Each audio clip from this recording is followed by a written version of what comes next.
ಎಲ್ರಿಗೂ ನಮಸ್ಕಾರ. ನಾನು ನಿಮ್ಮ ಗೌರೀಶ್ ಮಾತಾಡ್ತಾ ಇದ್ದೀನಿ. ಇವತ್ತು ಕೃಷಿಗೆ ಸಂಬಂಧಪಟ್ಟಂತೆ ಒಂದು 3 ಅಪ್ಡೇಟ್ಸ್ ಇದೆ. ಅದೇನಪ್ಪಾ ಅಂತ ಈ ಒಂದು ವಿಡಿಯೋದಲ್ಲಿ ತಿಳ್ಕೊಂಬರೋಣ. ಅದಕ್ಕೂ ಮುಂಚೆ ನೀವೇನಾದ್ರೂ ಗೌರೀಶ್ ಕೂಡ ಫಾರ್ಮಿಂಗ್ ಯೂಟ್ಯೂಬ್ ಚಾನಲ್‌ನ ಹೊಸದಾಗಿ ನೋಡ್ತಾ ಇದ್ರೆ ದಯವಿಟ್ಟು ಚಾನಲ್‌ನ ಸಬ್ಸ್ಕ್ರೈಬ್ ಮಾಡ್ಕೊಂಡು ಈ ವಿಡಿಯೋಗೆ ಒಂದು ಲೈಕ್ ಮಾಡೋದನ್ನ ಮರಿಬೇಡಿ.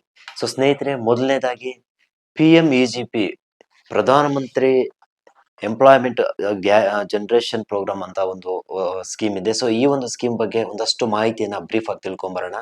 ಸೊ ಸ್ನೇಹಿತರೆ, PMEGP ಅಂತ ಈ ಒಂದು ಸ್ಕೀಮ್ ನೇಮು ಇದು 2008ರಲ್ಲಿ ಆರಂಭ ಆಗುತ್ತೆ. ಇದು ಸ್ವಂತ ಉದ್ಯೋಗವನ್ನ ಯಾರು ಮಾಡ್ಬೇಕು ಅಂತ ಇದ್ದೀರಾ, ಅದು ಗ್ರಾಮೀಣ ಆಗ್ಲಿ ಅಥವಾ ನಗರ ಪ್ರದೇಶದಲ್ಲಿರ್ತಕ್ಕಂಥ ಒಂದು ಕೃಷಿಯೇತರ ಒಂದು ಉದ್ಯೋಗವನ್ನ ಸೃಷ್ಟಿ ಮಾಡೋದಕ್ಕೆ ಈ ಒಂದು ಸ್ಕೀಮ್ ಆರಂಭ ಆಗಿರ್ತಕ್ಕಂಥದ್ದು.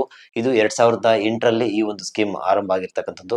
ಈ ಒಂದು ಸ್ಕೀಮಿಂದ ಸಾಕಷ್ಟು ಜನ ಬೆನಿಫಿಟ್ಸ್ ತೆಗೆದುಕೊಂಡಿರ್ತಕ್ಕಂಥವ್ರು ಇದ್ದಾರೆ. ಇದ್ರ ಬಗ್ಗೆ ಸಾಕಷ್ಟು ಜನರಿಗೆ ಅರಿವೇ ಇರೋದಿಲ್ಲ. ಯಾಕಂದ್ರೆ ಸರ್ಕಾರದಿಂದ ಬಿಡುಗಡೆ ಆಗಿರ್ತಕ್ಕಂಥ ಪ್ರತಿಯೊಂದು ಯೋಜನೆಯು ಪ್ರತಿಯೊಬ್ಬನ ಅಥವಾ ಪ್ರತಿಯೊಬ್ಬ ರೈತನಿಗೂ ಸಹ ಇವತ್ತು ತಲುಪ್ತಾ ಇಲ್ಲ ಅನ್ನೋದು ಒಂದು ಬೇಸರದ ಸಂಗತಿ ಅಂತ ಹೇಳ್ಬೋದು. ಸೊ ಆ ಒಂದು ಕಾರಣದಿಂದ ಅನೇಕ ಯೂಟ್ಯೂಬರ್ಗಳಿರ್ಬೋದು ಅಥವಾ ಅನೇಕರು ಒಂದು ಸೋಷಿಯಲ್ ಮೀಡಿಯಾಗಳ ಮುಖಾಂತರ ಒಂದು ವಿಚಾರಗಳನ್ನ ತಿಳಿಸ್ಕೊಡುವಂತ ಒಂದು ಪ್ರಯತ್ನವನ್ನು ಮಾಡ್ತಾರೆ. ಅದೇ ರೀತಿ ಈ ಒಂದು Gourish Gowda farming YouTube channel ಸಹ ಈ ಒಂದು ರೀತಿಯ ಒಂದು ಸಣ್ಣ ಪ್ರಯತ್ನವನ್ನ ಮಾಡ್ತಾ ಇದ್ದೀನಿ ಈ ಒಂದು ಸ್ಕೀಮ್ಗೆ ಸಂಬಂಧಪಟ್ಟಂತೆ. ಸೊ ಇದು ಪ್ರಧಾನಮಂತ್ರಿ ಎಂಪ್ಲಾಯ್ಮೆಂಟ್ ಜನರೇಷನ್ ಪ್ರೋಗ್ರಾಮ್ ಅಂತ ಈ ಒಂದು ಸ್ಕೀಮ್ ಹೆಸರು. ಸೊ ನಾನಾಗ್ಲೇ ಹೇಳಿದಾಗ ಇದು 2008ರಲ್ಲಿ ಆರಂಭ ಆಗಿರ್ತಕ್ಕಂಥದ್ದು. ಈ ಒಂದು ಯೋಜನೆ ಮುಖಾಂತರ ಹೊಸ ಒಂದು ಘಟಕಗಳನ್ನ ನೀವು ಆರಂಭ ಮಾಡ್ಬೇಕಾದ್ರೆ ನಿಮ್ಗೆ ಅಪ್ ಟು 50 ಲ್ಯಾಕ್ ವರೆಗೂ ನಿಮ್ಗೆ ಆ ಒಂದು ಲೋನ್ ಸಿಗ್ತಕ್ಕಂಥದ್ದು. ಸೊ ಇದರಲ್ಲಿ 50 ಲ್ಯಾಕ್ ವರೆಗೂ ನೀವು ಏನಾದ್ರು ಖರ್ಚು ಮಾಡಿದ್ರೆ ನಿಮ್ಗೆ 20 ಲ್ಯಾಕ್ಸ್ ವರೆಗೂ ನಿಮ್ಗೆ ಇಲ್ಲಿ ಸಹಾಯಧನ ಸಿಗ್ತಕ್ಕಂಥದ್ದು. ಅಂದ್ರೆ 35% ವರೆಗೂ ನಿಮ್ಗೆ ಇಲ್ಲಿ ಆ ಸಹಾಯಧನ ಸಿಗುವಂತದ್ದು. ಇನ್ನ ಉಳಿದಂತ ಒಂದು 30% ಸಾರಿ, ಉಳಿದ ಒಂದು ಅಮೌಂಟ್ ಏನಿರುತ್ತೆ, ಫಾರ್ ಎಕ್ಸಾಂಪಲ್ 50 ಲಕ್ಷ ಅಂತ ಬಂದಾಗ ಅದರಲ್ಲಿ 35% ಹೋದ್ರೆ ಎಷ್ಟಿರುತ್ತೆ, ಇನ್ನು ಉಳಿದ ಅಮೌಂಟ್ ಅನ್ನ ಬ್ಯಾಂಕ್ ನಿಂದ ನಿಮ್ಗೆ ನೇರವಾಗಿ ಸಾಲದ ರೂಪದಲ್ಲಿ ನಿಮ್ಗೆ ಸಿಗುತ್ತೆ. ಸೊ ಇದು ನಗರ ಮತ್ತೆ ಗ್ರಾಮೀಣ ಆ ಸಾಮಾನ್ಯ ಜನ ನಗರ ಮತ್ತು ಗ್ರಾಮೀಣ ಸಾಮಾನ್ಯ ಅರ್ಜಿದಾರರಿಗೆ 15ರಿಂದ 25% ಸಬ್ಸಿಡಿ ಸಿಗುತ್ತೆ. ಮತ್ತೊಮ್ಮೆ ಹೇಳ್ತಾ ಇದ್ದೀನಿ, ನಗರ ಮತ್ತು ಗ್ರಾಮೀಣ ಒಂದು ಅರ್ಜಿದಾರರಿಗೆ 15ರಿಂದ 25% ಸಿಗುತ್ತೆ. ಇದರಲ್ಲಿ ವಿಶೇಷ ವರ್ಗದ ಅರ್ಜಿದಾರರು ಯಾರು ಇರ್ತಾರೆ ಅವ್ರಿಗೆ ನಗರ ಮತ್ತೆ ಗ್ರಾಮೀಣ ಪ್ರದೇಶದಲ್ಲಿ 25% ಇಂದ 35% ಸಿಗುತ್ತೆ. ಸೊ ನಾರ್ಮಲ್ ಪೀಪಲ್ಸ್ಗೆ ಇಲ್ಲಿ ವಿಶೇಷ ವರ್ಗದ ಪೀಪಲ್ಸ್ಗೆ ಒಂದಷ್ಟು ಡಿಫ್ರೆಂಟ್ ಆಗಿ ಒಂದು ಸಬ್ಸಿಡಿ ಕೊಟ್ಟಿರ್ತಕ್ಕಂಥದ್ದು. ಏನು ಹಾಗಾದ್ರೆ ಈ ಒಂದು ಸ್ಕೀಮ್ ಮುಖಾಂತರ ನಾವು ಸ್ವಂತ ಉದ್ಯೋಗವನ್ನು ಆರಂಭ ಮಾಡ್ಬೇಕಾದ್ರೆ, ಒಂದು ಸ್ವಂತ ಸಂಸ್ಥೆಯನ್ನ ಕಟ್ಟಬೇಕಾದ್ರೆ ನಾನು ಲೋನ್ ಯಾವ ತರ ತಗೋಬೇಕು, ಅದಕ್ಕೆ ಅರ್ಹತೆಗಳು, ಬೇಸಿಕ್ ಅರ್ಹತೆಗಳು ಏನು ಅನ್ನೋದನ್ನ ಇವತ್ತು ನಾವು ಬೇಸಿಕ್ ಆಗಿ ನೋಡೋದಾದ್ರೆ, ಮಿನಿಮಮ್ ಏಜ್ ಈ ಒಂದು ಸ್ಕೀಮ್ಗೆ ಅಪ್ಲೈ ಮಾಡ್ಬೇಕಾದ್ರೆ ಮಿನಿಮಮ್ 18 ವರ್ಷ ವಯಸ್ಸಾಗಿರ್ಲೇಬೇಕು. ಸೊ 18 ವರ್ಷಕ್ಕಿಂತ ಮೇಲ್ಪಟ್ಟವರು ಈ ಒಂದು ಸ್ಕೀಮ್ಗೆ ಅರ್ಜಿಯನ್ನ ಸಲ್ಲಿಸಬಹುದು. ಸೊ ಈ ಒಂದು ಸ್ಕೀಮ್ ಅಲ್ಲಿ ಸ್ವಸಹಾಯ ಗುಂಪುಗಳಿರ್ಬೋದು ಅಥವಾ ಸಂಘಗಳ ನೋಂದಣಿ ಕಾಯ್ದೆಯಡಿಯಲ್ಲಿ ಬರ್ತಕ್ಕಂಥ ಒಂದು ನೋಂದಾಯಿತ ಸಂಸ್ಥೆಗಳಿರ್ಬೋದು, ರಿಜಿಸ್ಟ್ರೇಷನ್ ಸಂಸ್ಥೆಗಳು, ಉತ್ಪಾದನಾ ಸಹಕಾರ ಸಂಘಗಳಿರ್ಬೋದು ಅಥವಾ ಚಾರಿಟಬಲ್ ಟ್ರಸ್ಟ್ಗಳಿರ್ಬೋದು. ಸೊ ಇವೆಲ್ಲ ಒಂದು ಸಂಸ್ಥೆಗಳು ಸಹ ಈ ಒಂದು ಯೋಜನೆಗೆ ಸಂಬಂಧಪಟ್ಟಂತೆ ಅರ್ಜಿಗಳನ್ನ ಸಲ್ಲಿಸ್ಕೋಬಹುದು. ಒಂದು ಕುಟುಂಬದಿಂದ ಒಬ್ಬರು ಮಾತ್ರ ಈ ಒಂದು ಸ್ಕೀಮ್ಗೆ ಅರ್ಜಿಯನ್ನ ಸಲ್ಲಿಸಬಹುದು. ಇಬ್ರು ಮೂವರು ಅರ್ಜಿಗಳನ್ನ ಸಲ್ಲಿಸೋದಕ್ಕೆ ಆಗೋದಿಲ್ಲ. ಸೊ ಈಗ ಹೇಳಿದ್ನಲ್ಲ, ಇದಿಷ್ಟು ಅರ್ಹತೆಗಳು ಬೇಕಾಗಿರ್ತಕ್ಕಂಥ. ಇದಾದ ನಂತರ ನೀವು ಅರ್ಜಿಯನ್ನ ಸಲ್ಲಿಸಬೇಕಾದ್ರೆ ರಿಕ್ವೈರ್ಡ್ ಡಾಕ್ಯುಮೆಂಟ್ಸ್ ಏನೇನ್ ಬೇಕು ಅನ್ನೋದು ಒಂದು ಬೇಸಿಕ್ ಇನ್ಫಾರ್ಮೇಶನ್ ನಾವು ನೋಡೋದಾದ್ರೆ, ಜಸ್ಟ್ ನಿಮ್ಗೆ ಆಧಾರ್ ಕಾರ್ಡ್ ಅವಶ್ಯಕತೆ ಇರುತ್ತೆ. ಸೊ ಇವತ್ತು ಪ್ರತಿಯೊಂದು ಯೋಜನೆಗೂ ಆಧಾರ್ ಕಾರ್ಡ್ ಅನ್ನೋದು 100% ಬೇಕಿರ್ತಕ್ಕಂಥದ್ದು. ಪ್ರತಿಯೊಂದು ಯೋಜನೆಗೂ ಆಧಾರ್ ಕಾರ್ಡ್ ಕಂಪಲ್ಸರಿ ಕೇಳ್ತದೆ. ಆಧಾರ್ ಕಾರ್ಡು, 2 ಪಾಸ್ಪೋರ್ಟ್, ಮತ್ತೆ ಪಾಸ್ಪೋರ್ಟ್ ಸೈಜ್ ಫೋಟೋ, ಮತ್ತೆ ಜಾತಿ ಪ್ರಮಾಣ ಪತ್ರ, ಗ್ರಾಮೀಣ ಪ್ರಮಾಣ ಪತ್ರ, ಅಂದ್ರೆ ನೀವು ಯೋಜನೆ ಏನು ರಿಪೋರ್ಟ್ ಕೊಡ್ತೀರಾ ಸೊ ಅದು ಕೊಡ್ಬೇಕಾಗುತ್ತೆ.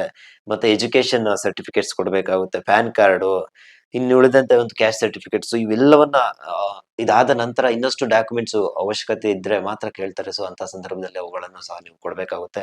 ಇನ್ನು ಈ ಒಂದು ಯೋಜನೆಗೆ ಸಂಬಂಧಪಟ್ಟಂತೆ ನೀವು ಆನ್ಲೈನ್ ಮುಖಾಂತರ ಅರ್ಜಿ ಸಲ್ಲಿಸಬಹುದು ಅಥವಾ ಆಫ್ಲೈನ್ ಮುಖಾಂತರ ಅರ್ಜಿ ಸಲ್ಲಿಸಬಹುದು. ಹೆಚ್ಚಿನ ಮಾಹಿತಿಗೆ ನಾನು ಡಿಸ್ಕ್ರಿಪ್ಷನ್ ಬಾಕ್ಸ್ ನಲ್ಲಿ ಲಿಂಕ್ ಅಲ್ಲಿ ಕಮೆಂಟ್ ಸೆಕ್ಷನ್ ಅಲ್ಲಿ ಕೊಟ್ಟಿರ್ತೀನಿ. ಆ ಒಂದು ಸಂಖ್ಯೆಗೆ ನೀವು ಕರೆ ಮಾಡಿ ಹೆಚ್ಚಿನ ಒಂದು ಮಾಹಿತಿಯನ್ನು ತಿಳ್ಕೊಳ್ಬಹುದು. ನಾನು ಏನ್ ಹೇಳಿರ್ತೀನಿ ಅದಕ್ಕಿಂತ ಹೆಚ್ಚಿನ ಒಂದು ಮಾಹಿತಿಯನ್ನು ಅವರು ನೀಡ್ತಾರೆ. ಅದರ ಜೊತೆಗೆ ನಿಮ್ಮ ಒಂದು ಸಂದೇಹ, ನಿಮ್ಮ ಪ್ರಶ್ನೆಗಳು ಏನಿರುತ್ತೋ ಅದಕ್ಕೆ ಅವರು ನೇರವಾಗಿ ಸ್ಪಷ್ಟವಾಗಿ ಉತ್ತರಿಸುವಂತ ಒಂದು ಪ್ರಯತ್ನವನ್ನ ಮಾಡ್ತಾರೆ. ಇದಿಷ್ಟು PMEGP ಪ್ರಧಾನಮಂತ್ರಿ ಎಂಪ್ಲಾಯ್ಮೆಂಟ್ ಜನರೇಷನ್ ಒಂದು ಪ್ರೋಗ್ರಾಮ್, ಈ ಒಂದು ಯೋಜನೆಗೆ ಸಂಬಂಧಪಟ್ಟಂತ ಒಂದಷ್ಟು ಮಾಹಿತಿ. ಸೊ ಈ ಒಂದು ಮಾಹಿತಿಗೆ ಬ್ರೀಫ್ ಆಗಿ ಏನಾದ್ರು ಪ್ರಶ್ನೆಗಳಿದ್ರೆ ನೇರವಾಗಿ ಕಮೆಂಟ್ ಸೆಕ್ಷನ್ ಅಲ್ಲಿ ಕಮೆಂಟ್ ಮಾಡಿ. ಯಾವುದೇ ರೀತಿಯ ಒಂದು ಬೇಸರ ಪಟ್ಕೊಳ್ಳಕ್ ಹೋಗ್ಬೇಡಿ. ಇನ್ನು ನೆಕ್ಸ್ಟ್ ಯೋಜನೆಗೆ ಸಂಬಂಧಪಟ್ಟಿದ್ದು ನಮ್ಮ ರೈತ ಬಾಂಧವರಿಗೆ ಸಂಬಂಧಪಟ್ಟಂತೆ ರಾಜ್ಯ ಸರ್ಕಾರದ 232 ಕೋಟಿ ಒಂದು ಸಾಲ ಮನ್ನಾಗೆ ಒಂದು ಈಗಾಗಲೇ ಪ್ರಸ್ತಾವನೆಯನ್ನ ಸಲ್ಲಿಸಲಾಗಿದೆ ಅಂತ ಸಹಕಾರ ಸಚಿವರಾದಂತ ಯಾರು KN ರಾಜಣ್ಣ ಅವರು ಈ ಒಂದು ಮಾತನ್ನ ಹೇಳಿರ್ತಕ್ಕಂಥದ್ದು. ಪ್ರಾಥಮಿಕ ಕೃಷಿ ಸಹಕಾರ ಸಂಘಗಳಲ್ಲಿರ್ತಕ್ಕಂಥ 31,000 ರೈತರಿಗೆ ಒಟ್ಟು ನಿಮ್ಗೆ 232 ಕೋಟಿ ಸಾಲ ಮನ್ನಾ ಆಗುವಂತ ಒಂದು ಚಾನ್ಸಸ್ ಇದೆ. ಅಂದ್ರೆ ಯಾವೆಲ್ಲ ರೈತರಿಗೆ ಎಷ್ಟೆಷ್ಟು ಸಾಲ ಮನ್ನಾ ಆಗುತ್ತೆ ಅನ್ನೋದು ಹೇಗೆ, ಅದನ್ನ ಯಾವ ತರ ನಾವು ಸ್ಟೇಟಸ್ ಚೆಕ್ ಮಾಡ್ಕೊಳ್ಳೋದು ಅನ್ನೋದನ್ನ ಈ ವಿಡಿಯೋದಲ್ಲಿ ನಾನು ತಿಳಿಸ್ಕೊಡ್ತೀನಿ. ವಿಡಿಯೋನ ಕೊನೆ ತನಕ ನೋಡಿ, ಎಲ್ಲೂ ಸಹ ವಿಡಿಯೋನ ಸ್ಕಿಪ್ ಮಾಡೋದಕ್ಕೆ ಹೋಗ್ಬೇಡಿ. ಈ ವಿಡಿಯೋನ ಸ್ಕಿಪ್ ಮಾಡಿದ್ರೆ ನಿಮ್ಗೆ ಅರ್ಧಂಬರ್ಧ ಅರ್ಥ ಆಗುತ್ತೆ. ಸೊ ಆ ಒಂದು ಕಾರಣದಿಂದ ವಿಡಿಯೋನ ಫುಲ್ ಆಗಿ ನೋಡಿ. ಇದು ಬಂದು 2017 ಮತ್ತೆ 18ನೇ ಸಾಲಿನ ಒಂದು ಬೆಳೆ ಸಾಲ ಮನ್ನಾ ಆಗಿರುತ್ತೆ. ಇದು ರಾಜ್ಯ ಸರ್ಕಾರದಿಂದ 2017 ಮತ್ತು 18ನೇ ಸಾಲಿನ ಒಂದು 31,000 ರೈತರಿಗೆ ಇದರ ಒಂದು ಬೆನಿಫಿಟ್ ಸಿಕ್ಕಿರೋದಿಲ್ಲ. ಸೊ ಆ ಒಂದು ಬೆನಿಫಿಟ್ ಈ ಉಳಿದ ಯಾರು 31,000 ರೈತರು ಯಾರಿದ್ದಾರೆ ಅವ್ರಿಗೆ ಈಗ ಸಿಗುವಂತದ್ದು. ಅಂದ್ರೆ ತಾಂತ್ರಿಕ ಕಾರಣದಿಂದ ಅವ್ರಿಗೆ ಸಿಕ್ಕಿಲ್ಲ ಅನ್ನೋ ಒಂದು ಮಾತು ಇವ್ರು ಹೇಳಿದ್ದಾರೆ. ಈಗಾಗ್ಲೇ ಈ ಒಂದು ಈ ಒಂದು ಇನ್ಫಾರ್ಮೇಶನ್ ಸಂಬಂಧಪಟ್ಟಂತೆ ಆರ್ಥಿಕ ಇಲಾಖೆಗೆ ಒಂದು ಪ್ರಸ್ತಾವನೆಯನ್ನ ಸಲ್ಲಿಸಿದ್ದಾರೆ ಅಂತಾನೂ ಸಹ ಅವ್ರು ಹೇಳಿದ್ದಾರೆ. ಇದುವರೆಗೂ ಎಷ್ಟು ಬೆಳೆ ಸಾಲ ಮನ್ನಾ ಆಗಿದೆ ಮತ್ತೆ ಅದರ ಒಂದು ಸ್ಟೇಟಸ್ ನಾವು ಯಾವ ತರ ಚೆಕ್ ಮಾಡ್ಕೊಳ್ಳೋದು ಅನ್ನೋದನ್ನ ಈ ಒಂದು ವಿಡಿಯೋದಲ್ಲಿ ನಾನು ತಿಳಿಸ್ಕೊಡ್ತೀನಿ. ದಯವಿಟ್ಟು ಕೊನೆ ತನಕ ನೋಡಿ. ಏನಾದ್ರೂ ಸಂದೇಹ ಇದ್ರೆ ಅಥವಾ ಏನಾದ್ರೂ ಪ್ರಶ್ನೆಗಳಿದ್ರೆ ಕಮೆಂಟ್ ಸೆಕ್ಷನ್ ಅಲ್ಲಿ ಕ್ಲಿಯರ್ ಆಗಿ ಮೆನ್ಷನ್ ಮಾಡಿ. ಆ ಒಂದು ಕಮೆಂಟ್ಗೆ ನಾನು ರೆಸ್ಪಾಂಡ್ ಮಾಡ್ತೇನೆ. ಇನ್ನು ಮುಂದುವರೆದ ಭಾಗ ನಾವು ಹೇಳೋದಾದ್ರೆ, ನಿಮ್ಗೆ ಮೇಕೆ ಮತ್ತೆ ಕುರಿ ಸಾಕಾಣಿಕೆಗೆ 2 ದಿನಗಳ ಒಂದು ಉಚಿತ ತರಬೇತಿ ಸಿಗುತ್ತೆ. ಅದು ಎಲ್ಲಿ, ಹೇಗೆ ಅನ್ನೋದನ್ನ ಈ ವಿಡಿಯೋದಲ್ಲಿ ನಾವು ನೋಡ್ಕೊಂಬರೋಣ. ಪಶುಪಾಲನಾ ಮತ್ತೆ ಪಶು ವೈದ್ಯಕೀಯ ಸೇವಾ ಇಲಾಖೆ ಇವರ ಒಂದು ವತಿಯಿಂದ ನಿಮ್ಗೆ ಸೆಪ್ಟೆಂಬರ್ 11 ಮತ್ತು 12ನೇ ತಾರೀಕು ಮೇಕೆ ಮತ್ತು ಕುರಿ ಸಾಕಾಣಿಕೆಗೆ ಒಂದು ಟ್ರೈನಿಂಗ್ ಅನ್ನ ಕೊಡ್ತಾರೆ. ಬೆಂಗಳೂರಿನಲ್ಲಿ ಇರ್ತಕ್ಕಂಥ ಹೆಸರುಘಟ್ಟ ಒಂದು ಫಾರ್ಮ್ ಹೌಸ್ಗೆ ನೀವು, ಹೆಸರುಘಟ್ಟ ಮೇವು ಕೇಂದ್ರಕ್ಕೆ ನೀವು ಭೇಟಿ ಕೊಡಬೇಕಾಗುತ್ತೆ. ಅಲ್ಲಿ ನಿಮ್ಗೆ 2 ದಿನಗಳ ಒಂದು ತರಬೇತಿಯನ್ನು ಕೊಡ್ತಾರೆ.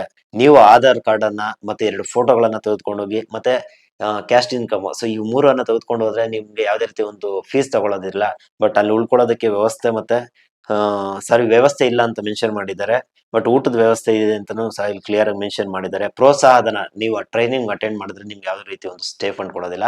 ಜಸ್ಟ್ 2 ದಿನ ಇರುತ್ತೆ. ಹೋಗಿ ಒಂದು ಎಕ್ಸ್ಪೀರಿಯನ್ಸ್ ಆಗುತ್ತೆ. ಯಾವ ತರ ಒಂದು ಕುರಿ ಸಾಕಾಣಿಕೆ ಇರ್ಬೋದು, ಮೇಕೆ ಸಾಕಾಣಿಕೆ ಇರ್ಬೋದು, ಏನೆಲ್ಲ ಒಂದು ಡಿಫ್ರೆಂಟ್ ಆಗಿರ್ತಕ್ಕಂಥ ಎಕ್ಸ್ಪರ್ಟ್ ಗಳಲ್ಲಿ ಇರ್ತಾರೆ. ಸೊ ಆ ಒಂದು ಕಾರಣದಿಂದ ಪ್ರತಿಯೊಂದನ್ನು ನಾವು ಇಲ್ಲಿ ಅರ್ಥ ಮಾಡ್ಕೊಳ್ಬೇಕು. ಅವ್ರು ಏನೋ ಒಂದು ಒಳ್ಳೆ ಇಂಟೆನ್ಷನ್ ಇಟ್ಕೊಂಡು ಕಾರ್ಯಕ್ರಮ ಮಾಡ್ತಾ ಇದಾರೆ ಅಂದ್ರೆ ಅದರಿಂದ ನಮ್ಗೆ ಒಂದಷ್ಟು ಹೆಲ್ಪ್ಫುಲ್ ಆಗುತ್ತೆ ಅನ್ನೋ ಒಂದು ಕಾರಣಕ್ಕೋಸ್ಕರ ಈ ಮಾತನ್ನ ಹೇಳ್ತಾ ಇರ್ತಕ್ಕಂಥದ್ದು. ಯಾರಿಗೆ ಇಂಟ್ರೆಸ್ಟ್ ಇದೆ ಅವರು ಮಾತ್ರ ಹೋಗಿ ಜಾಯಿನ್ ಆಗಬಹುದು. ಇದಕ್ಕೆ ಯಾವುದೇ ರೀತಿಯ ಒಂದು ಪೇಮೆಂಟ್ ನೀವು ಕೊಡೋ ಅವಶ್ಯಕತೆ ಇಲ್ಲ. ಹೆಸರುಘಟ್ಟ ಮೇವು ಕೇಂದ್ರಕ್ಕೆ ನೀವು ಭೇಟಿ ಕೊಡಬಹುದು. ಅಥವಾ ಹೆಚ್ಚಿನ ಮಾಹಿತಿಗಾಗಿ ಕಮೆಂಟ್ ಸೆಕ್ಷನ್ ಅಲ್ಲಿ ಕ್ಲಿಯರ್ ಆಗಿ ಮೆನ್ಷನ್ ಮಾಡಿರ್ತೀನಿ, ಅಥವಾ ಡಿಸ್ಕ್ರಿಪ್ಷನ್ ಬಾಕ್ಸ್ ನಲ್ಲೂ ಸಹ ನಾನು ಕೊಟ್ಟಿರ್ತೀನಿ. ಬೇಕಾದ್ರೆ ಮೆನ್ಷನ್ ಮಾಡ್ತೀನಿ. ನಂಬರ್ ನೋಟ್ ಮಾಡ್ಕೊಳ್ಳಿ ಬೇಕಾದ್ರೆ. 9060111680 ಮತ್ತೆ ಮತ್ತೊಂದು ಮೊಬೈಲ್ ಸಂಖ್ಯೆ 6363082440. ಸೊ ಇವರನ್ನ ನೀವು ಸಂಪರ್ಕ ಮಾಡಿದ್ರೆ ಹೆಚ್ಚಿನ ಒಂದು ಮಾಹಿತಿಯನ್ನ ಕೊಡ್ತಾರೆ. ನಿಮ್ಗೆ ಏನಾದ್ರೂ ಕುರಿ ಸಾಕಾಣಿಕೆ ಅಥವಾ ಮೇಕೆ ಸಾಕಾಣಿಕೆ ಮಾಡ್ಬೇಕು ಅಂತ ಇವತ್ತು ಎಷ್ಟೋ ಜನ ಯಂಗ್ಸ್ಟರ್ಸ್ ಬಹಳ ಕ್ಯೂರಿಯಾಸಿಟಿಯಿಂದ ಇದ್ದೀರಾ, ಅವ್ರಿಗೆ ಒಂದಷ್ಟು ಮಾಹಿತಿ ಗೊತ್ತಿರೋದಿಲ್ಲ. ಸೊ ಅಂತವರು ಈ ಒಂದು ಉಚಿತ ಒಂದು 2 ದಿನಗಳ ಒಂದು ತರಬೇತಿ ಶಿಬಿರಕ್ಕೆ ನೀವು ಭೇಟಿಯನ್ನು ಕೊಟ್ಟು 2 ದಿನಗಳ ಈ ಒಂದು ಕಾರ್ಯಕ್ರಮವನ್ನ ಸದುಪಯೋಗ ಪಡಿಸ್ಕೊಳ್ಬಹುದು ಅಂತ ಹೇಳ್ತಾ ಇದ್ದೀನಿ. ಸೊ ಈ ಒಂದು ವ್ಯಾಲ್ಯೂಬಲ್ ಇನ್ಫಾರ್ಮೇಶನ್ ನ ಆದಷ್ಟು ಒಂದು 10 ಜನ ರೈತರಿಗೆ ಶೇರ್ ಮಾಡೋದ್ರ ಮುಖಾಂತರ ನಮಗೂ ಮತ್ತೆ ನಮ್ಮ ಚಾನಲ್ನಿಗೂ ತುಂಬಾ ಸಹಕಾರ ಆಗುತ್ತೆ ಅಂತ ನಾನು ಹೇಳ್ತೀನಿ. ಸೊ ದಯವಿಟ್ಟು ಚಾನಲ್ ಏನಾದ್ರು ಸಬ್ಸ್ಕ್ರೈಬ್ ಮಾಡ್ಕೊಂಡಿಲ್ಲ ಅಂದ್ರೆ ಸಬ್ಸ್ಕ್ರೈಬ್ ಮಾಡ್ಕೊಂಡು ಈ ವಿಡಿಯೋನ ಆದಷ್ಟು ಎಲ್ರಿಗೂ ಶೇರ್ ಮಾಡಿ ಅಂತ ಹೇಳ್ತಾ ಇವತ್ತಿನ ವಿಡಿಯೋನ ಮುಗಿಸ್ತಾ ಇದ್ದೀನಿ. ಎಲ್ರಿಗೂ ನಮಸ್ಕಾರ.